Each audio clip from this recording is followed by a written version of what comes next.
Vishnu ശാലിനിയുടെ latest episode പ്രൊമോയിൽ ഒരു അർജുനെ കണ്ടിട്ട് സത്യഭാമയും രോഹിത്തും കൂടി സംസാരിക്കുന്ന ഒരു വഴിയിൽ വെച്ചാണെന്ന് തോന്നുന്നു ഒരു സീൻ തന്നെയാണ് കാണിക്കുന്നത്.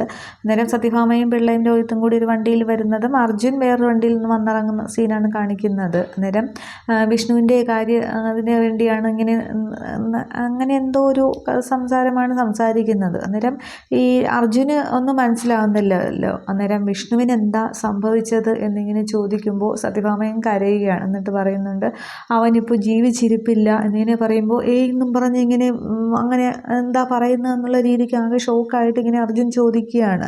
അന്നേരം ഇല്ല അവൻ പോയി, അവൻ ഈ ലോകത്തില്ല എന്നിങ്ങനെ പറയുമ്പോൾ രോഹിത്തെ എന്നൊക്കെ ഇങ്ങനെ അർജുൻ വിളിക്കുന്നുണ്ട്. രോഹിത്തെ ഇങ്ങനെ അർജുനെ ദയനീയമായി നോക്കുന്നേ ഉള്ളൂ. അന്നേരം വിഷ്ണു ഇല്ല എന്നുള്ളത് മനസ്സിലാവുകയാണ്. തുടർന്നാണ് സത്യഭാമ നേരത്തെ പ്രമോയിൽ പറഞ്ഞതുപോലെ ശാലിനിയാണ് ഇൻഷുറൻസ് തുക തട്ടിയെടുക്കാൻ വേണ്ടി ചെയ്തതാണ്, അവൾക്ക് പരമാവധി ശിക്ഷ വാങ്ങിച്ചു കൊടുക്കണം, തൂക്കുകയർ തന്നെ വാങ്ങിച്ചു കൊടുക്കണം എന്നൊക്കെ പറഞ്ഞ് അർജുനോട് പറയുന്നത്.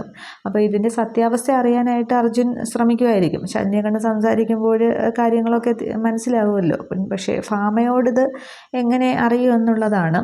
അതിന് ശേഷം കാണിക്കുന്ന സീനിലാണെങ്കിൽ അവിടെ ഗാർഗിയുടെ കിച്ചണിൽ തന്നെയാണ് അരുണ എത്തുന്നുണ്ട്. അന്നേരം എന്താ കഴിക്കാൻ വേണ്ടതെന്ന് ചോദിക്കുമ്പോൾ എൻ്റെ ഒരു ഫ്രണ്ട് കൂടി വരാനുണ്ട്, എന്നിട്ട് ഓർഡർ ചെയ്യാമെന്ന് പറയുമ്പോൾ ഓക്കെ എന്നിങ്ങനെ ഗാർഗി പറയുന്നുണ്ട്. ആ ഒരു സമയത്ത് തന്നെ ശാലിനിയുടെ വണ്ടി വന്ന് നിൽക്കുകയാണ്. അന്നേരം ശാലിനി എന്നിട്ട് കാറിൽ നിന്ന് ഇറങ്ങി ഇങ്ങനെ റെസ്റ്റോറൻറ്റിനകത്തേക്ക് കയറുമ്പോൾ ആ ഒരു ടൈമിൽ ശാരികയാണെങ്കിൽ അകത്തു നിന്ന് ഇങ്ങനെ കാണുന്നുണ്ട് ശാലിനി വരുന്നതായിട്ട്.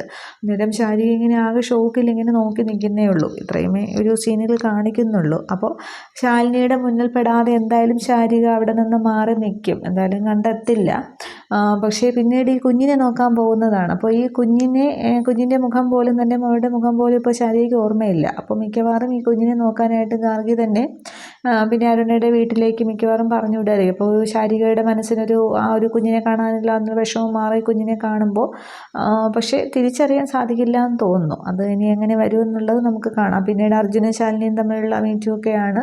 പിന്നീട് ശിവൻ തിരികെ ഇനി വീട്ടിൽ വരുമ്പോൾ ശാലിനിക്ക് എന്തോ സുഖമില്ലാതെ കിടക്കുന്ന നേരത്തെ പ്രമോയിൽ കാണിച്ച സീനുകളൊക്കെയാണ്. ഇതൊക്കെ എങ്ങനെ വരും എന്നുള്ളത് കാണാം. എന്തായാലും തിരിച്ച് മകനായിട്ട് ചെല്ലാന്നുള്ളത് മഹേന്ദ്രനോട് പറഞ്ഞിട്ടുണ്ട്. അതിന് സംഭവിക്കുമോ ഇല്ലയോ എന്നുള്ളതാണ്, അത് കാണാം. Okay, thank you.